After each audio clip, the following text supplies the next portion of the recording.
ಕಳೆದ ಜುಲೈ ತಿಂಗಳಲ್ಲಿ ಮಾಡಬೂಳ್ ಪೊಲೀಸ್ ಠಾಣಾ ವ್ಯಾಪ್ತಿಯ ಬೆಣ್ಣೂರು ಬಿ ಕ್ರಾಸ್ನ ಕಮಾನ್ ಹತ್ತಿರ ನಡೆದಿದ್ದ ಅಪಘಾತದ ಪ್ರಕರಣವನ್ನ ಪೊಲೀಸರು ಎಲ್ಲ ಆಯಾಮಗಳಿಂದ ತನಿಖೆಗೈದು ಸತ್ಯಾಂಶವನ್ನ ಬಯಲಿಗೆಳೆದಿದ್ದಾರೆ. ಕಲಬುರಗಿ ನಗರದ ಆದರ್ಶ ನಗರದಲ್ಲಿ ವಾಸವಾಗಿದ್ದ ಸತೀಶ್ ಎಂಬಾತ ತನ್ನ ತಂದೆಗೆ 30 ಲಕ್ಷ ರೂಪಾಯಿ ಮೊತ್ತದ ಇನ್ಶೂರೆನ್ಸ್ ಮಾಡಿಸಿ ಕೊಲೆ ಮಾಡಿಸಿದ್ದಾನೆ. ಅದನ್ನ ಅಪಘಾತ ಎಂಬುದಾಗಿ ಬಿಂಬಿಸಿ ಕೊನೆಗೆ ಪೊಲೀಸರ ಅತಿಥಿಯಾಗಿದ್ದಾನೆ.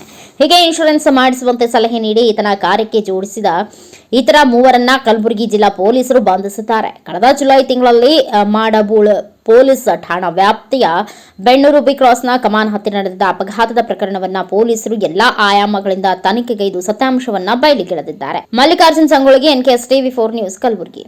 2024 ಜುಲೈ ತಿಂಗಳಲ್ಲಿ 9ಗೆ ಮಾಡಬೂಳ್ ಪೊಲೀಸ್ ಸ್ಟೇಷನ್ ನಲ್ಲಿ ಒಂದು ಆಕ್ಸಿಡೆಂಟ್ ಪ್ರಕರಣ ದಾಖಲಾಗಿರುತ್ತದೆ. ಆ ಹಿನ್ನೆಲೆ ಏನು ಅಂದರೆ ಜುಲೈ 8, 2024 ಸಂಜೆ 7:30 ಸಮಯದಲ್ಲಿ ಸತೀಶ್ ಮತ್ತು ಅವರ ತಂದೆ ಕಾಲಿಂಗರಾಯ ಅಂತ ಈ ಸನ್ನೂರು ಶಾಬಾದ್ ರೋಡಲ್ಲಿ ಹೋಗ್ತಾ ಇರುವಾಗ 7:30ಗೆ ಹಿಂದೆಯಿಂದ ಒಬ್ಬ ಅನ್ನೋನ್ ವೆಹಿಕಲ್ ಬಂದು ಡಿಕ್ಕಿ ಹೊಡೆದ ಪರಿಣಾಮ ಅವರು ಗಾಯಗಳಾಗುತ್ತೆ. ಈ ಆಕ್ಸಿಡೆಂಟ್ ಅಲ್ಲಿ ಅವರ ತಂದೆಯವರು ಡೆತ್ ಆಗಿರ್ತಾರೆ.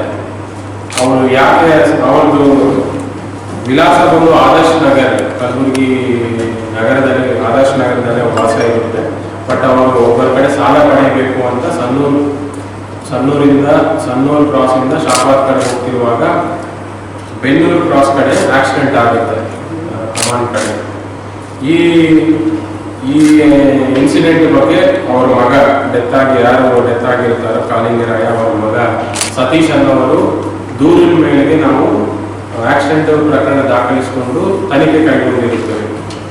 ಬಟ್ ಈ ತನಿಖೆ ಕೈಗೊಂಡಾಗ ಮೊದಲನೇದಾಗಿ ಫಸ್ಟ್ DSP ಅವರು ಸ್ಪಾಟ್ ವಿಸಿಟ್ ಮಾಡಿದಾಗಲೂ ಸ್ವಲ್ಪ ಅನುಮಾನ ಸಂಶಯ ಬರುತ್ತೆ, ಸ್ವಲ್ಪ ಕರೆಕ್ಟಾಗಿ ಮ್ಯಾಚ್ ಆಗ್ತಾ ಇಲ್ಲ ಅನ್ನೋದು.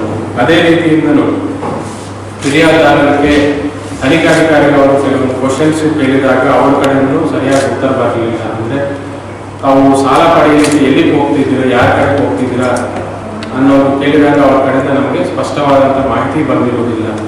ಅಂಡ್